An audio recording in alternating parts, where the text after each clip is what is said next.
Alhamdulillah pada kesempatan petang hari ini Allah Subhanahu wa taala masih memberikan taufik kepada kita untuk kita dapat menyambung acara kajian rutin kita bersama untuk membahas tafsirul Quran Karim, di mana sampai saat ini kita masih berposisi pada juz amma dan kita telah sampai dalam kajian tafsir kita kepada surat Al-Qari'ah, di mana di dua pertemuan yang lalu kira-kira 1 bulan kita sudah selesai membahas tafsir surat At-Takatsur. Kita masuk pada surat Al-Qari'ah, yaitu surat yang ke-101 ya. Surat yang ke-101, jumlah ayatnya 11, dan surat Al-Qari'ah ini termasuk dari surat-surat Makkiyah. Termasuk dari surat-surat yang telah diturunkan oleh Allah Subhanahu wa taala atas baginda Nabi kita Muhammad sallallahu alaihi wasallam sebelum hijrah Nabi Muhammad sallallahu alaihi wasallam. Dan biasanya karakter dan sifat-sifatnya surat-surat Makkiyah diantaranya adalah berbicara tentang urusan-urusan keyakinan dan juga tentang hari kiamat. Seringkali berbicara tentang hari kiamat. Di antaranya adalah surat Al-Qari'ah. Allah Subhanahu wa taala menurunkan surat Al-Qari'ah pada baginda Nabi kita Muhammad sallallahu alaihi wasallam untuk menerangkan tentang adanya kejadian hari kiamat dan perkara penting yang akan terjadi pada hari tersebut, untuk memberikan wawasan ilmiah kepada kaum muslimin secara khusus dan semua jin dan manusia, sekaligus untuk menekankan pada mereka bahwasanya apa yang dikabarkan oleh Allah Subhanahu wa taala di dalam surat ini memang betul-betul akan terjadi. Ya, meskipun di sini ada bentuk penggambaran, nanti kita akan melewatinya, ada bentuk penggambaran, tetapi wallahu alam hakikatnya apa yang digambarkan oleh Allah di dalam ayat ini, di dalam surat ini adalah cerita tentang asli kejadiannya. Nanti asli kejadian itu seperti apa yang dikabarkan oleh Allah Subhanahu wa taala di dalam Al-Qur'an, di dalam surat Al-Qari'ah ini. Sebelumnya surat Al-Qari'ah, juga surat nanti 2 surat setelah ini yaitu surat Az-Zilzalah ya. Ini termasuk surat yang berat bagi orang-orang tertentu. Di antaranya adalah orang yang salah seorang hamba Allah Subhanahu wa taala yang hidup di zaman tabi'in, putranya Al-Fudail bin Iyad. Dan saya sudah menceritakan kepada Anda siapa Fudail bin Iyad, yang tadinya perampok, kemudian beliau tobat, lalu memperbaiki keimanannya dan amal solehnya, kemudian Allah Subhanahu wa taala memuliakannya dengan ilmu dan dengan Al-Qur'an, sampai kemudian dia menjabat imamah ya, posisi imamah, menjadi salah satu ahli Masjidil Haram, orang-orang yang dikenal sangat erat dengan Masjidil Haram, wujud dan keberadaannya dan pengaruhnya ya di Masjidil Haram pada zamannya beliau. Beliau ini mempunyai anak putra, di antaranya adalah Ali bin Fudail bin Iyad. Dan Ali bin Fudail bin Iyad ini keimanannya luar biasa, ketakwaannya luar biasa ya, keadaannya terhadap syariat ajaran Allah Subhanahu wa taala luar biasa, dan hatinya lembut luar biasa. Sampai-sampai ayahnya itu mengeluh kepada Allah, "Ya Allah, saya sudah berusaha untuk mendidik anak saya Ali ini, tapi saya serahkan kepadamu ya Allah. Saya serahkan kepadamu." Lah beliau ini tidak mampu untuk mendengar ayat-ayat, apalagi surat yang berbicara tentang hari kiamat. Apabila dibacakan di hadapan beliau, pasti kalau udah nangis itu jangan cerita sudah. Pokoknya nangis geru-geru ya. Maksudnya berat sekali untuk menerima surat ini. Bukan seperti orang kesurupan, bukan. Karena lembutnya hatinya beliau dalam muamalah dengan Al-Quran itu luar biasa. Sehingga ayat-ayat Allah yang dibacakan atas beliau, apalagi terkait dengan hari kiamat, kejadian hari kiamat, keadaan hari kiamat dan lain sebagainya, itu memberikan dampak pada dirinya beliau yang luar biasa. Ayahnya Ali namanya Fudail ini tadi, kalau mau mengimami kaum muslimin di Masjidil Haram, mau membaca surat yang berbicara tentang hari kiamat, maka beliau pasti menoleh ke belakang dulu cari-cari. Ojo-ojo ini anakku Ali ini. Jangan-jangan Ali ada di sini. Kalau dia melihat Ali, batal dia sudah nggak jadi membaca surat itu, atau nggak jadi membaca ayat-ayat itu. Nanti beliau akan pindah mencari ayat yang lain. Wallahu alam ya, katanya begitu ya. Suatu saat beliau toleh-toleh melihat ke sana ke sini tidak mendapati Ali, maksudnya beliau tidak melihat Ali, lalu beliau mengimami sholat membaca surat Al-Qari'ah. Di situ ada Ali radhiyallahu taala rahimahullah taala. Akhirnya beliau sampai tak sadarkan diri hingga meninggal dunia. Meninggal dunia gara-gara surat Al-Qari'ah, wallahu a'lam. Atau itu Al-Zilzalah atau Al-Qari'ah. Intinya sama, maksudnya tidak terlalu jauh ya. Surat yang berbicara tentang hari kiamat. Dia tidak mampu untuk menahan informasi hak yang benar tentang hari kiamat yang dikabarkan oleh Allah Subhanahu wa taala di dalam Al-Qur'an. Bukan artinya nggak terima. Dan yang seperti ini maksudnya bukan suatu kelebihan yang melebihi batas keimanan para sahabat atau sahabat-sahabat Nabi. Nyatanya sahabat-sahabat Nabi membaca surat Al-Qari'ah, membaca surat Az-Zilzalah, membaca surat-surat yang ada pemberitaan tentang hari kiamat. Ya nggak sampai itu seperti ini. Memang ada seperti Abu Bakar Siddiq radhiyallahu taala anhu ardhahu. Itu kalau membaca Al-Qur'an nyaris tidak membaca ayat-ayat Al-Qur'an kecuali beliau menangis. Menangis ya kadang pelan, kadang menangisnya sampai gugu, ya, sampai kenceng gitu. Dan beberapa kali terjadi dari sahabat Nabi, diantaranya Umar radhiyallahu taala anhu ardhahu, membaca beberapa ayat di dalam Al-Quranul Karim, lalu berta'amul di dalam ayat itu, lalu terdampak dengan ayat itu sampai sakit, jatuh sakit. Sampai jatuh sakit di rumahnya, nggak bisa keluar rumah, diziarahi orang. Nah, ini dulu begitulah, maksudnya salafus saleh kita, orang-orang saleh yang datang sebelum kita. Ya. Keadaan-keadaan mereka dengan Al-Quranul Karim seperti itu. Meskipun nggak semuanya. Ibnul Mubarak, Abdullah bin Mubarak Al-Marwazi, rahimahullah. Itu salah seorang tabi'in juga, ulama tabi'in. Itu juga begitu. Tidak bisa menyelesaikan surat At-Takatsur ini. Tidak bisa membaca satu malam suntuk qiyamul lail. Gak bisa menyelesaikan surat At-Takatsur. Karena memang orangnya juga orang kaya. Di samping beliau itu alim, zuhud, orangnya pandai, orangnya berani. Pokoknya semua sifat-sifat baik itu wujud pada beliau.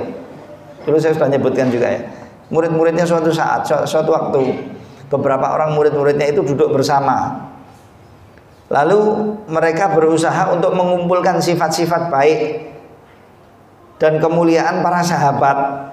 Setelah itu kemudian dilihat apakah sifat-sifat yang wujud pada sahabat itu wujud pada syekh mereka Abdullah bin Mubarak. Rupanya didapati semua sifat yang mereka dapati di sahabat-sahabat Nabi itu wujud pada Abdullah bin Mubarak rahimahullah ta'ala. Membaca surat At-Takatsur ini gak bisa selesai semalam suntuk. Mungkin habis salat isya bisa jadi langsung, atau bisa jadi beliau istirahat sebentar kemudian bangun, katakan jam 9, jam 10 mulai qiyamul lail. Setelah waladhdallin amin At-Takatsur, nggak bisa rampung-rampung surat At-Takatsur sampai menjelang subuh. Wallahu ta'ala. Jadi yang seperti itu tuh ada, orang-orang seperti itu tuh ada, dan yang terekspos informasi dan beritanya hanya sedikit. Lahirnya jumlah mereka tidak sedikit pada salafus saleh kita, dari para pendahulu kita, baik dari golongan sahabat maupun tabi'in maupun tabi'in, bahkan sampai detik ini di zaman-zaman kita masih ada orang-orang yang ta'amulnya dengan Al-Quran, muamalahnya dengan Al-Quran, dengan jiwa mereka itu sangat erat dan sangat dekat, bila tersebut ayat-ayat Allah Subhanahu wa ta'ala menyebutkan tentang zatnya Allah maupun sifat-sifat Allah, hati mereka itu getar.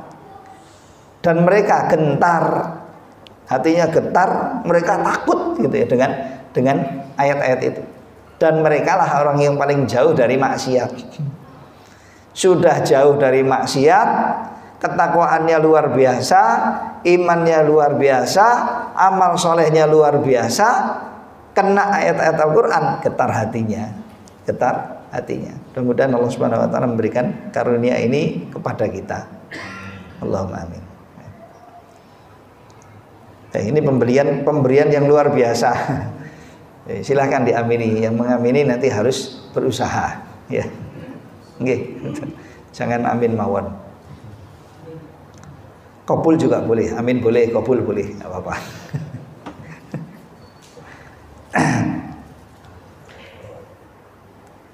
Surat Al-Qari'ah.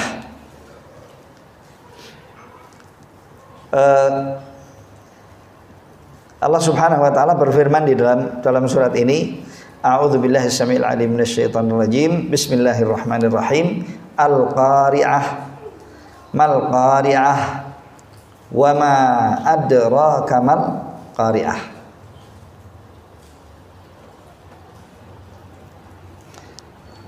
Di terjemahan ini Tafsir Muyassar. Terjemahan Tafsir Muyassar. Di sini disebut sebagai penggedor. Al-Qari'ah itu penggedor, ya. Penggedor itu yang mengetuk pintu dengan keras itu loh. Orang kalau ngetuk pintu dengan keras kan namanya bukan ngetuk, namanya gedor. Kenapa orang kok menggedor pintu?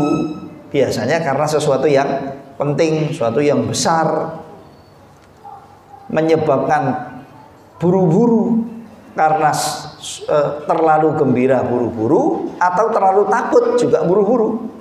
Dikejar sesuatu namanya, maka dia gedor-gedor pintunya kok masih ditutup, menggedor.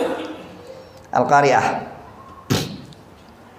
Tetapi Qari'ah itu dalam arti bahasa adalah suara keras yang menggelegar, membisingkan telinga. Membisingkan telinga. Karena suaranya keras, membisingkan telinga, yang membuat telinga itu jadi nggak tahan dengan suara itu, akan berpengaruh pada jiwa. Ya, nanti hatinya juga dak-dikduk dia kalau mendengar itu. Ya seperti kita kalau diam-diam begitu ya, tiba-tiba duor ada rudal rudalnya mana? Rudal Zionis keliru ke sini umpamanya, nyasar. Diam-diam sedang duduk, sedang enak seperti itu, tiba-tiba duor suaranya keras. Nggak mungkin di sini ada orang duduk tenang, itu nggak mungkin. Kalau di Gaza masih ada. Ya. Dor anak kecil cuma oh iya, main lagi gitu. Ya.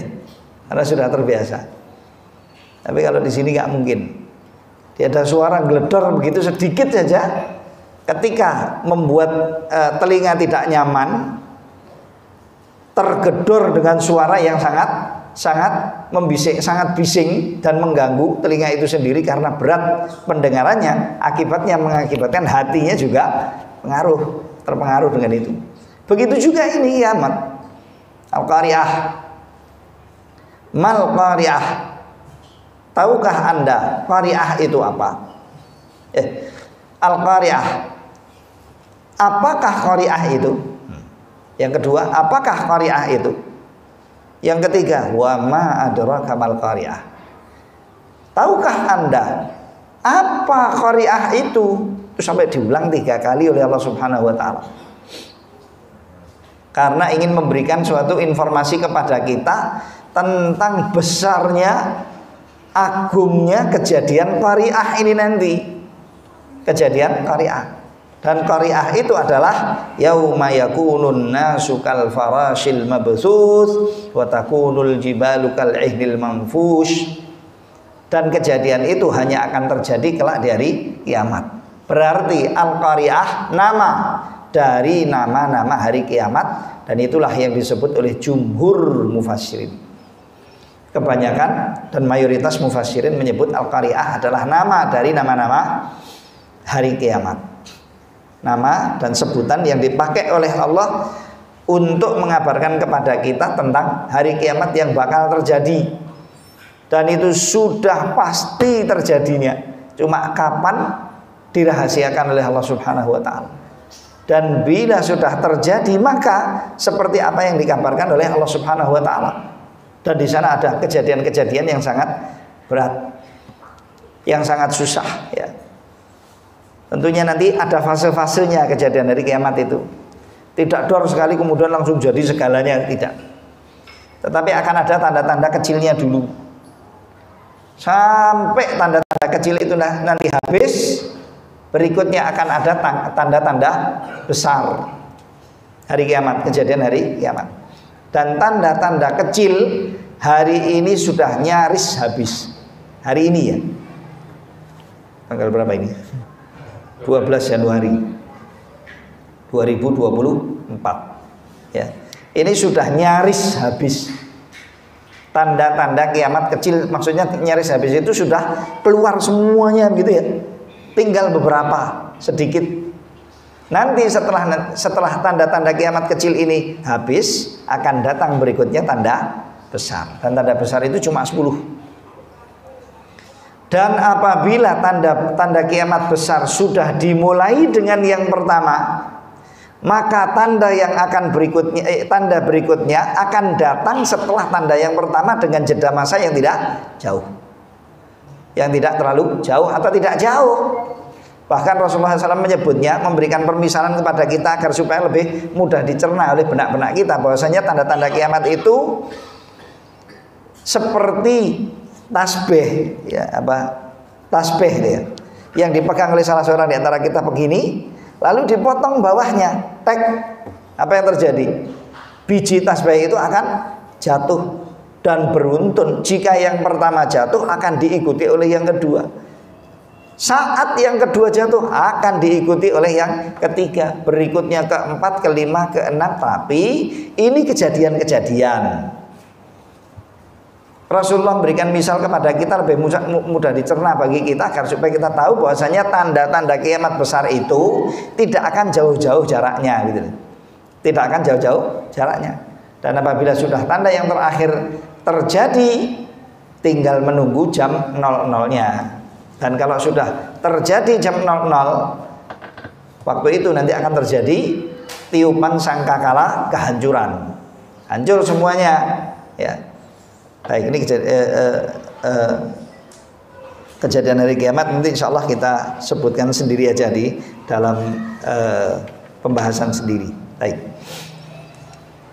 Allah berfirman, Al-Qari'ah, suara yang menggelegar, yang membuat orang kaget dan takut. Apa itu suara yang menggelegar? Tahukah kamu apa yang dimaksud dengan qari'ah? Suara yang menggelegar yang menyebabkan menyebabkan dampak orang akan takut di dalam kejadian itu, saat terjadi kejadian itu. Yauma tarawunaha tadhalu kullu murdi'atin amma arda'at. Hari di mana ibu-ibu yang menyusui lalai dari susuannya. Dari anak yang sedang disusui kok iso lalai, ibu kok lalai sama anaknya yang sedang disusui. Itu kalau nggak kejadian luar biasa menghilangkan akalnya beliau, menghilangkan akalnya ibu itu. Nggak mungkin dia lalai, anaknya dibuang begitu saja. Wa tad'u kullu dzati hamlin hamlaha. Dan semua yang hamil saat itu juga melahirkan apa yang ada di rahimnya. Mau baru 1 bulan, atau yang sudah sempurna 9 bulan 10 hari, atau yang lebih dari itu atau kurang dari itu, pokoknya ketika terjadi kejadian pasti dia akan beranak gitu ya. Jinnya yang hamil, manusianya yang hamil, hewannya yang hamil. Pokoknya siapa saja yang perempuan atau betina sedang dalam keadaan hamil, tentunya manusia maupun hewan, pasti dia akan melahirkan saat itu juga ketika terjadi kejadian tersebut. Hari di mana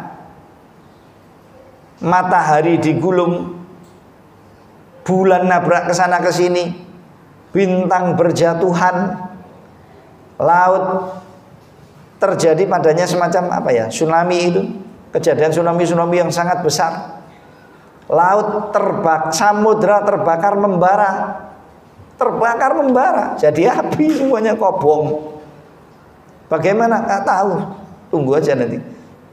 Tapi itu informasi Al-Quran, dan itu bukan permisalan zahirnya, tetapi itu cerita tentang kejadian. Nanti itu yang akan terjadi. Gunung-gunung itu hancur semua, luluh lantak. Yang tadinya naik ke atas sekian tingginya, rata habis, tidak ada sisanya. Rata habis. Bahkan dalam surat ini nanti gunung-gunung itu berterbangan gunung dan lain sebagainya. Silahkan baca sendiri di dalam Al-Quran Karim tentang kejadian hari kiamat. Apa yang terjadi saat hari itu, hari di mana Allah Subhanahu wa taala telah mengizinkan Israfil untuk meniup trompetnya, trompet kehancuran. Trompet itu akan ditiup 3 kali. Peringatan, kehancuran, dan kebangkitan.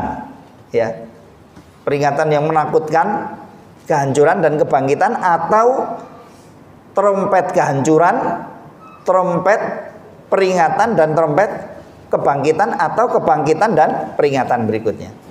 Ya, sementara ulama katakan 2 kali saja, yaitu trompet kehancuran dan trompet kebangkitan. Wallahu a'lam. Begitu sudah ditiup oleh Israfil, maka langsung akan terjadi.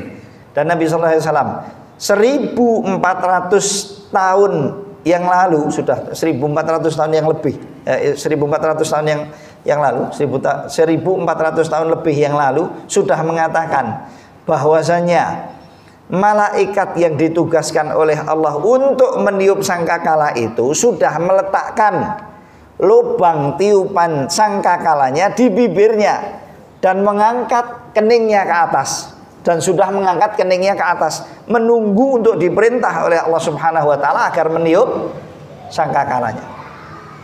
Itu yang ada. Tiup sekarang juga akan ditiup oleh dia, dan kalau sudah ditiup yang terjadi adalah kiamat. Baik. Wa ma adraka mal qari'ah. Tahukah Anda apa al-qari'ah itu sebenarnya? Lalu Allah Subhanahu wa taala menerangkan kepada kita. Maka dari itu ayat yang keempat dan kelima ini menafsirkan bagi kita tentang maksud sebutan al-qari'ah itu hakikatnya apa gitu kan. Hakikatnya apa? Ulama mengatakan bahwasanya al-qari'ah itu nama dari nama-nama hari kiamat. Karena Allah menyebut setelah sebutan al-qari'ah itu ayat ini, yauma yakunun nasu kal farashil mabthus. Pada hari itu semua manusia akan berhamburan. Pada hari itu manusia akan jadi berhamburan gitu ya. Pada hari itu manusia akan jadi berhamburan, beterbangan kalfalash, seperti keadaan apa namanya itu, lupa lagi apa, bukan kapuk Pak, itu loh yang di kok laron, bukan laron. Kalau kita di ruang gelap, kemudian ada angin-anginnya, lalu masuk cahaya dari luar ke dalam, kemudian ada semacam debu yang berterbangan itu, apa namanya? Apa? Ya pokoknya itu. Manusia akan jadi seperti itu. Manusia akan jadi seperti itu.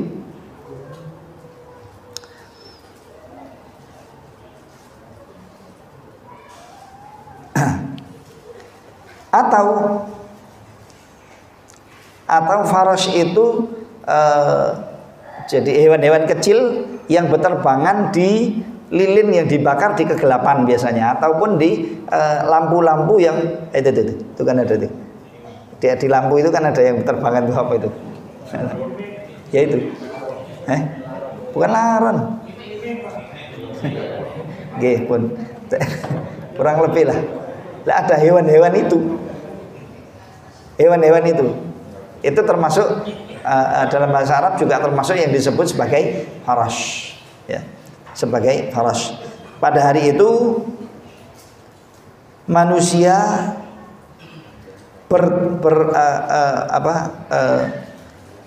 berhamburan seperti keadaannya farash, seperti keadaannya hewan-hewan yang berterbangan apabila melihat cahaya atau melihat api. Dan tidak mungkin hewan-hewan itu bisa terbang dengan arah yang tertib, nggak mungkin. Memang tabiatnya hewan itu atau karakternya hewan-hewan yang terbang di lampu atau di api itu biasanya terbangnya ke sana ke sini. Memang muter, tetapi tidak bisa di satu jalur gitu ya. Dia terbang ke sana, dia terbang ke sini, tidak tertib. Begitulah keadaannya manusia. Ini biar lebih mudah ya. Biar lebih mudah untuk bisa dicerna oleh akal manusiawi. Waktu itu nanti akal-akal orang itu akan hilang kecuali yang ditenangkan oleh Allah Subhanahu wa taala. Orang yang mukmin, orang yang bertakwa kepada Allah, hari di mana semua ciptaan Allah Subhanahu wa taala sangat takut, hati-hati mereka seolah-olah terbang. Lah yang tempat untuk berpikir kita itu kan hati kita, hati sanubarilah. Kalau hatinya terus terbang, mau mikir pakai apa? Sudah nggak ada lagi kesempatan untuk bisa mikir, dan sudah tidak ada lagi kemampuan untuk berpikir. Masing-masing hilang akal itu loh, kalau bahasa kita, bahasa kasarnya hilang akal. Hingga orang kalau hilang akal itu panik dia. Terjadi kejadian yang besar, yang menakutkan, mengerikan, lalu hilang akalnya dan panik. Maka dia akan berbuat apa saja. Bahkan dia berbuat sesuatu yang dia sendiri juga nggak ngerti. Dia nggak sadar melakukan hal tersebut. Lari ke sana, lari ke sini, lompat sana, lompat sini gitu ya. Dipermisalkan oleh Allah Subhanahu wa taala sebagai farash. Sebagai itu tadi, hewan-hewan kecil, hama itu atau yang lain, ya. Kal farashil mabthus. Persis seperti keadaan hewan-hewan yang berterbaran. Wa takunul jibalu kal'ihnil manfush. Dan pada hari itu gunung ganang, ciptaan gunung-gunung yang diciptakan oleh Allah Subhanahu wa taala yang ada di muka bumi itu akan terbang, akan hancur. Tidak ada bobotnya seperti kapas berwarna. Lala, ihn itu kapas yang berwarna. Kapas kecil yang ada warnanya, nggak tahu apa itu yang berwarna. Yang jelas kalau kapas kita semua paham. Terbang tidak ada bobotnya juga, atau terbang melayang-layang, ya. Terbang melayang-layang, padahal itu gunung. Yang jelas sekali kita nggak akan mungkin bisa nimbang gitu. Nggak akan bisa menimbang. Pakai apa timbangannya? Neracanya itu pakai apa? Ya. Kecuali kira-kira, ya. Atau pakai alat-alat. Namun untuk diangkat kemudian diletakkan di alat timbang, rasanya nggak ada. Wallahu a'lam ada apa enggak, dan bisa atau tidak. Yang jelas gunung-gunung seberat dari apa yang diciptakan oleh Allah Subhanahu wa taala, dikenal oleh jin dan manusia di muka bumi, yang sangat-sangat berat itu, yang dahsyat itu, tidak lagi akan menjadi suatu ciptaan yang punya bobot terbang melayang. Lah kalau gunung terbang melayang menjadi seperti kapas, tidak ada bobotnya, lalu bagaimana dengan manusia? Bagaimana dengan manusia? Fa amma man thaqulat mawazinuhu fa huwa fi 'ishatir radiyah. Ya.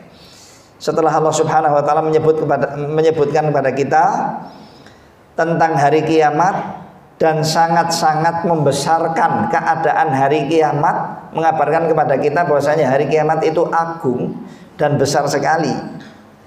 Dan ciptaan yang ada ini akan sampai kepada titik akhirnya kehancuran segalanya itu ada pada titik kiamat jam nolnya ini. Jam nolnya itu akan luluh lantak semuanya. Dan yang paling sial, makhluk yang paling sial adalah makhluk yang ditakdirkan oleh Allah hidup pada saat itu dan harus melewati hari-hari kiamat. Dan hari kiamat tidak akan bangkit, tidak akan terjadi kecuali kepada atas orang-orang yang kufur kepada Allah Subhanahu wa taala. Akan terjadi pada suatu komunitas manusia yang tidak ada lagi di situ sebutan Allah. Mereka udah nggak nyebut Allah lagi, apalagi Allahu Akbar, apalagi adzan, apalagi sholat, apalagi berbuat kebaikan-kebaikan atas nama agama, harapan pahala dari Allah, dan mohon perlindungan kepada Allah dari sesuatu yang memberatkan kelak di saat sudah bertemu di hadapan Allah Subhanahu wa taala. Jadi komunitas yang memang jahiliyah sama sekali tidak kenal Tuhan dan tidak lagi menyebut Allah atas dasar keislaman dan keimanan. Wallahu a'lam kalau ada yang menyebut lagi Allah di sana, tapi dia dasarnya bukan keislaman dan keimanan. Atas orang-orang yang seperti itu, atas orang seperti itu akan terjadi kiamat. Ya. Nah, mereka lah orang yang paling sial. Tetapi wujudnya kaum muslimin sebelum terjadi hari kiamat itu ada memang. Ada orang-orang muslim setelah tanda-tanda kiamat besar itu semuanya terjadi, dan saat mau terjadi jam nolnya, muslim itu masih hidup. Tetapi kemudian Allah Subhanahu wa taala meniupkan angin, memerintahkan untuk meniupkan angin yang sangat lembut sekali. Lah orang-orang ini masih hidup bersama dengan komunitas jahiliyah itu. Dan yang dominan di negeri mereka atau di komunitas mereka itu adalah kejahiliahan. Muslimnya sudah nggak mampu apa-apa. Tapi tetap dia mukmin, tetap dia muslim, tetap dia berpegang dengan prinsip ajaran dinnya dan tidak bisa dibahayakan oleh siapapun. Tidak bisa dibahayakan oleh siapapun. Tetap menteles, tetap menang gitu ya. Tetapi tentunya sudah nggak kuasa. Wallahu a'lam. Allah memerintahkan untuk ditiupkan angin yang sangat lembut. Kemudian angin itu melewati bawah-bawah ketiak mereka, melewati bawah ketiak setiap muslim dan setiap mukmin. Dan dengan itu Allah mencabut nyawa mereka. Tercabut nyawanya dengan mudah. Lalu mereka wafat agar jangan sampai mereka melihat kejadian kiamat yang sangat berat. Wafat rampung, kemudian baru terjadi hari kiamat atas komunitas yang betul-betul jahiliyah dan kufur kepada Allah dan Rasulnya Sallallahu Alaihi Wasallam. Baik.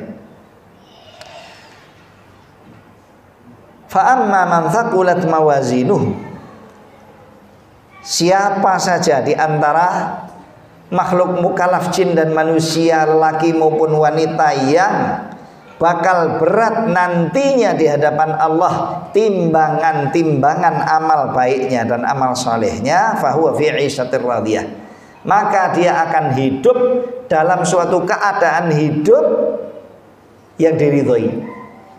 Dan tidak ada orang ridho sesuatu yang berat, itu nggak ada. Mesti ridho yang enak-enak. Pasti kita akan ridho yang enak-enak. Loh, siapa yang mau ridho dengan nggak enak?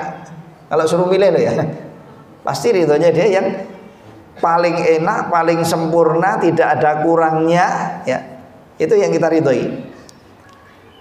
Hal itu akan terjadi bagi siapa yang bisa menjamin bagi dirinya beratnya timbangan amal soleh kelak di hadapan Allah Subhanahu wa taala. Dan tentunya itu tidak akan terjadi kecuali dari sosok yang beriman kepada Allah, mukmin, muslim, mukmin, bertakwa kepada Allah. Nah, masalah nanti keislaman dan ketakwaan dan amal soleh itu tadi, keislaman, keimanan dan ketakwaan itu nanti berbeda-beda. Ada yang keimanannya tinggi, ada yang keislamannya tinggi, ada yang keimanannya tinggi, ada yang ketakwaannya tinggi. Akibatnya amal solehnya juga berkualitas.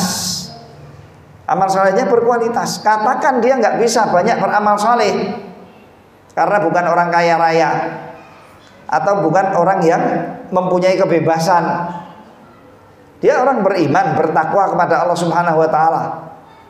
Orangnya luar biasa, tapi hidupnya di dalam penjara, nggak bisa apa-apa. Amalnya nggak banyak, tapi kualitasnya luar biasa. Sedikit amalnya, tapi bobotnya sangat berat. Bobotnya sangat berat. Jadi memberatkan timbangan hasanat kita kelak pada hari kiamat, tentunya dengan kualitas amal. Namun banyaknya amal yang kita lakukan, insya Allah akan memberikan janji-janji yang baik bagi kita.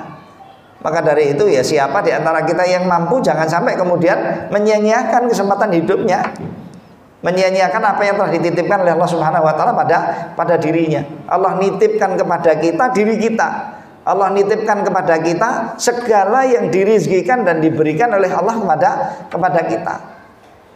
Kesehatan kita titipan, kemampuan kita kesana kesini titipan, kemampuan kita untuk bisa berpengaruh kepada yang lain titipan, harta yang diberikan oleh Allah kepada kita juga titipan, popularitas kita titipan, ini itu kita titipan, semuanya titipan dari Allah Subhanahu wa taala. Dan jangan sampai ada yang menganggap bahwasanya titipan itu cuma dititipkan begitu saja tanpa ada pertanggungjawaban.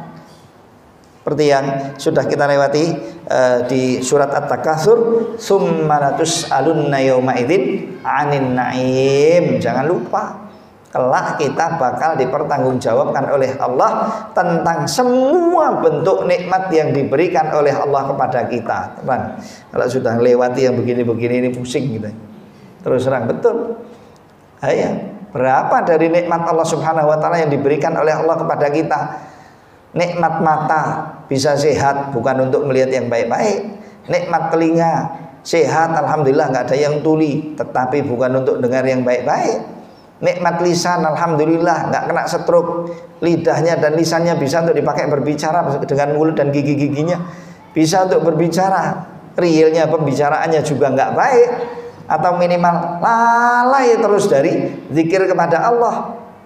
Lalai dulu. Bacaan Quran juga nggak seberapa, zikir pagi sore sama yang lain juga nggak seberapa, sholat, bacaan zikir dalam sholat juga nggak seberapa, doa kepada Tuhan ya pokoknya secukupnya, bukan secukupnya, maaf, seingatnya. Seingatnya, nek kelingan donga nek ora ya ora. Lalu buat apa waktu kita yang sedemikian lamanya, kesempatan masa kosongnya sekian lamanya, bukan untuk hal-hal yang sebaik apa yang sudah kita sebutkan. Lalu untuk apa? Perlu untuk diketahui, itu semuanya nikmat yang bakal dipertanggungjawabkan dari kita. Kemudian nikmat-nikmat yang lain sekian banyaknya akan dipertanggungjawabkan oleh Allah Subhanahu wa taala. Dan orang yang cerdik di antara kita yang pandai, dia yang mampu untuk menggunakan titipan-titipan Allah Subhanahu wa taala untuk kemudian digunakan sebagai modal dalam berbakti kepada mengabdi kepada Tuhannya. Modal dalam meraih keuntungan buat dirinya sendiri dengan praktek amal soleh yang sekian banyaknya. Dikasih kekayaan oleh Allah jarang, maksudnya nggak perhatian dengan zakatnya. Dikasih kekayaan oleh Allah jarang sedekahnya dan membagi kepemilikannya kepada yang lain. Padahal kanan kirinya dari keluarga dan kerabatnya banyak yang butuh. Kanan kirinya dari tetangga-tetangganya juga banyak yang butuh. Saudara-saudaranya kaum muslimin di sana sini juga masih banyak yang butuh. Kemudian dapat kesempatan untuk menuntut ilmu juga nggak digunakan. Dapat kesempatan untuk beramal dengan ilmu juga tidak digunakan. Padahal dia sudah belajar, sudah tahu, sudah faham, bahkan sudah hafal. Kemudian tidak ada praktek amalnya. Ilmu itu bukan cuma untuk dihafal, tetapi dipraktek amalkan. Baik. Makanya di sini Allah Subhanahu wa taala menyebut fa amma man thaqulat mawazinuhu, siapa yang berhasil ketika bertemu dengan Allah nantinya berat timbangan-timbangan amal solehnya, fahuwa fi 'isyatir radiyah, maka dia bakal tergolong dari golongan orang-orang yang hidup dengan kehidupan yang diridhoi, kehidupan yang menyenangkan, kehidupan yang menyenangkan. Di mana? Ya dari sejak mulai dia harus bertanggung jawab dengan amalnya itu, dan sejak amal-amal soleh itu ditimbang. Baik. Kemudian di sini ada sebutan mizan, ada sebutan mawazin. Mawazin itu sesuatu yang ditimbang dan ditimbang dengan timbangan. Dulu kalau nggak salah sudah lewat juga di sini.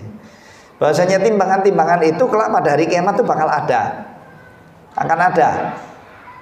Dan jangan sampai ada yang mengkufuri gitu ya. Jangan sampai ada yang menyatakan oh nggak ada itu timbangan itu. Oh, timbangan itu kan adanya cuma di dunia saja. Itu pun adanya di pasar gede sama dia. Iya. Orang-orang jual sayur, orang-orang jual kelontongan. Itu yang butuh neraca timbangan, sama toko-toko emas ya. Neraca sama kan cuma mereka. Nah, jangan. Wal waznu yauma idzinil haq. Timbangan pada hari itu betul adanya, kata Allah Subhanahu wa taala. Lalu apa yang ditimbang? Apanya? Apakah orangnya? Ada teks syar'i yang menyebutkan seperti itu. Apakah amalnya? Ada teks syar'i juga yang menyebutkan tentang itu. Apa dua-dua? Sudahlah. Yang penting bagi kita meyakini dan percaya bahwasanya timbangan itu ada. Dan semua kita bakal ditimbang, dan timbangan itu akan ada dua neracanya, piringannya. Yang satu piringan neraca untuk amal saleh, dan yang satu lagi piringan neraca untuk perbuatan-perbuatan dosa dan maksiat kepada Allah Subhanahu wa taala. Loh, perbuatan itu kan ada kata, ada perbuatan fisik, ada sifat, ada aurat dan lain sebagainya. Apa bisa ditimbang? Urusan kita adalah urusan hari kiamat, dan hari kiamat itu perkara gaib. Perkara gaib. Dan bakal ada dari beberapa sifat kelak pada hari kiamat yang akan dibalik oleh Allah menjadi aurat, menjadi fisik. Nanti akan ada sifat-sifat yang dibalik oleh Allah menjadi fisik. Bahkan kematian itu. Kematian, mati. Mati itu apa tuh? Kan sifat toh. Kematian yang terjadi pada makhluk hidup, terutama jin dan manusia. Itu setelah ahli surga masuk surga, dan setelah ahli neraka masuk neraka, sudah nggak ada sisanya lagi yang harus masuk surga. Kok masih nyangkut di neraka? Ya, kok masih nyangkut di neraka? Itu nggak ada. Semuanya nanti sudah rampung. Ketika sudah selesai semua, ahli surga semuanya yang tadinya umpamanya harus diadab di neraka, dicuci, dibasuh di neraka dengan api jahanam agar supaya bersih dari sisa-sisa dosanya dulu, sehingga dia menjadi sosok manusia yang mukmin, bersih, sempurna lagi, baru kemudian layak masuk surga, lalu dimasukkan ke dalam surga. Dan yang paling terakhir, kumpulan manusia yang dijuluki sebagai jahannamiyun, sebagai jahannamiyun. Jadi orang-orang itu nanti mempunyai julukan tersendiri. Ya, kalau di sini kayak punya gelar itu ya. Siapa? Rasyid Ridho LC. Tapi nanti kalau yang di sana Fulan bin Fulan Jahannami. Jahannami itu X penghuni jahanam atau ex penghuni neraka. Itu semuanya nanti mentas selagi dia beriman kepada Allah dengan keimanan yang benar loh ya Pak. Tapi kalau keimanannya di dunia menyatakan saya mukmin, tetapi keimanannya dibatalkan oleh dia sendiri, baik dengan kata maupun dengan perbuatan, kalau yang seperti itu ngawur, bukan mukmin. Tetapi yang saya bicarakan ini, semua yang mentas dari api neraka adalah orang yang mukmin. Maksud saya yang beriman kepada Allah, muslim, tetapi banyak dosa-dosanya, yang akibatnya dosa-dosa itu memaksa dia untuk dia harus dibersihkan dulu di neraka. Lah orang-orang ini nanti kalau sudah selesai semuanya, mentas semuanya, ahli surga semuanya sudah masuk surga, dan tidak pula ada yang akan bisa keluar dari api neraka lagi. Ini namanya penghuni permanen neraka. Orang-orang yang punya KTP neraka, ini alamatnya kalau alamatnya di Jahanam, Sakor, Wail, ya gitu, RT sekian, RW sekian. Itu tetap di neraka, sudah nggak bakal keluar selama-lamanya. Kenapa? Penghuni tetapnya neraka.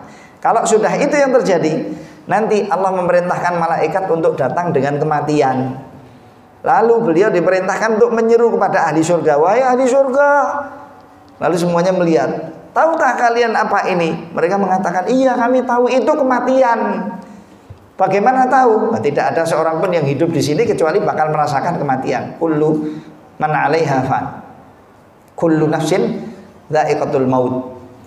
Siapa yang hidup di muka bumi ini pasti binasa. Dan tidak ada suatu jiwa pun pasti kecuali dia sudah merasakan kematian, atau dia bakal merasakan kematian gitu ya. Maka dia tahu. Ketika mereka ditanyain, apa ini? Ini kematian. Tahukah kalian ini? Ya, kami tahu itu kematian. Lalu disuruh kepada ahli neraka, wahai ahli neraka, tahukah kalian apa ini? Mereka menjawab, iya kami tahu itu kematian. Dibentuk oleh Allah dengan bentuk seekor kambing, lalu ditidurkan oleh malaikat, lalu disembelih oleh malaikat. Setelah disembelih matinya disembelih jadi mati lah, terus apa sisanya? Apa sisanya? Kemudian dikatakan kepada ahli surga, wahai ahli surga, kekekalan yang akan kamu dapatkan selama-lamanya, niscaya kamu tidak akan mati selamanya. Dikatakan kepada ahli neraka, kekekalan bagi kamu selama-lamanya, niscaya kamu tidak akan mendapatkan kematian.